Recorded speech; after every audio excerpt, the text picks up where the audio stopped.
Star Fox Zero is the latest major Nintendo exclusive release to come to the Wii U. And I can't decide if it's a remake or a reboot or something, but whatever it is, they've cut and pasted a lot from Star Fox 64.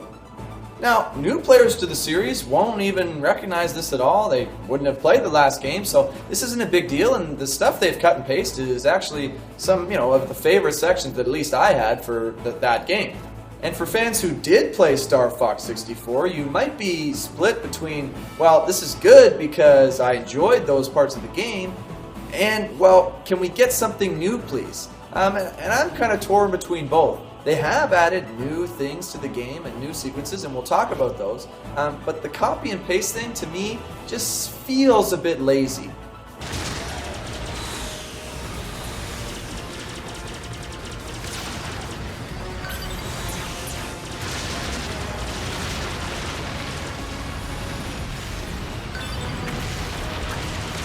Anyways, that's not even the most memorable thing about the game. The controls are insane.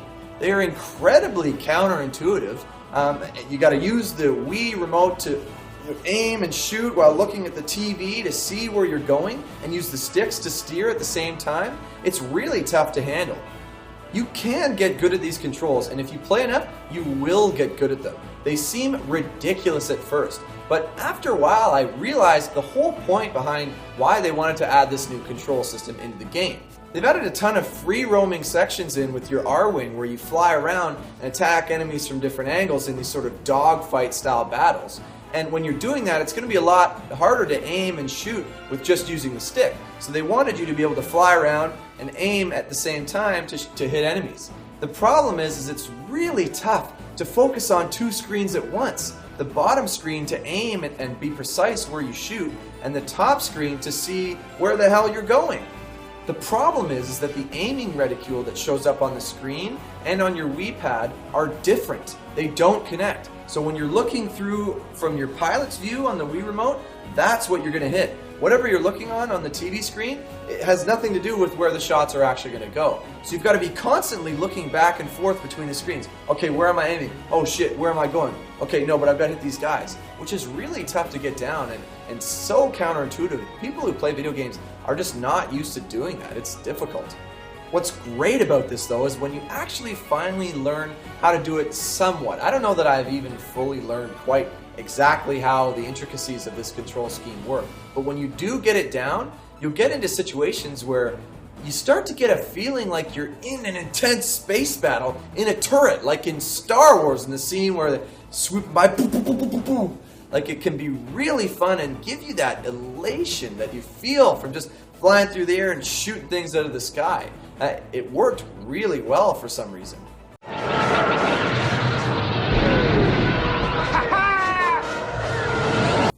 What they've also added, which is very much appreciated, is a co-op control system where one player can control where the ship is going to go and the other player can aim and shoot using the Wii pad. It makes so much sense because it feels like you're doing two people's jobs when you're playing single player. So to learn the controls early on, you can play with two people, which I really, really appreciated. Thank you, Nintendo, for putting that in this game. They've also added a couple of new vehicles that you can use on top of the R-Wing. There's also the tank that used to be in Star Fox 64, but this can now have like a little mini fly boost that flies around. But this control scheme in that tank vehicle is terrible. There's one boss battle that I got stuck on forever because the controls just don't make sense in that thing. You can't really fly that well, and it was just so difficult. As well, they've added this helicopter thing for these stealth sequences that you fly around and pick up bombs and drop them on enemies, and you drop this robot down to hack into terminals so you can get to certain areas. Those sequences just didn't make any sense to me, and I was immediately bored wanting to get back to the R-Wing sections where I can fly in my fighter and shoot people out of the sky. Those were by far the best sections.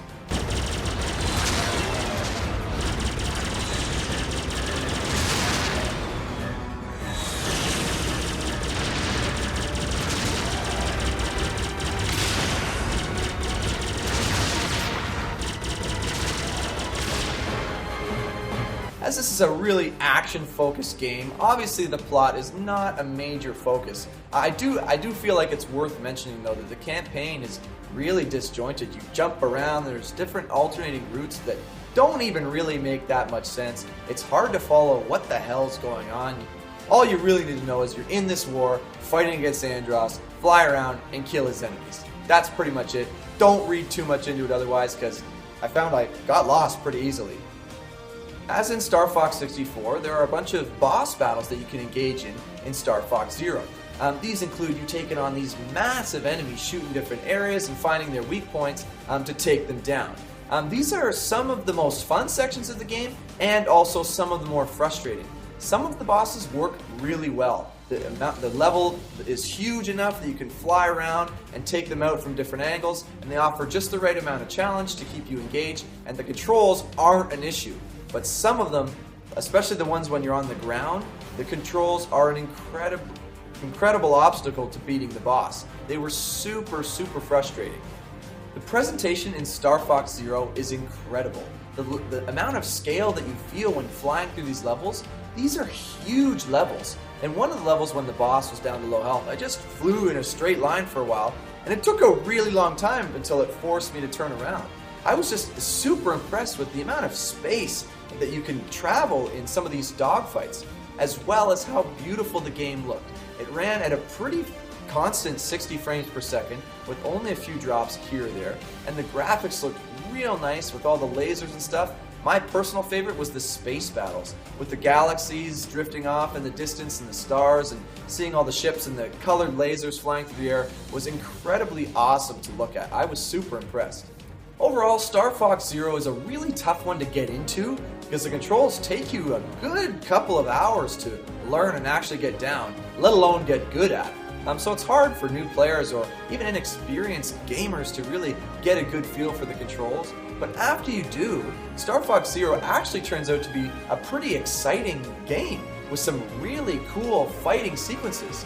Yeah, there are the times when you get really frustrated and there's some areas where the controls don't work and the boring helicopter levels. Those do bring the game back, but if you just focus on the sections that are super exciting, really fun, flying through the air, trying to get that Star Wars space battle exciting feel, you'll get some enjoyment out of this game. And for that reason, my final verdict for StarFox Zero is a 7 out of 10. It's a pretty good game.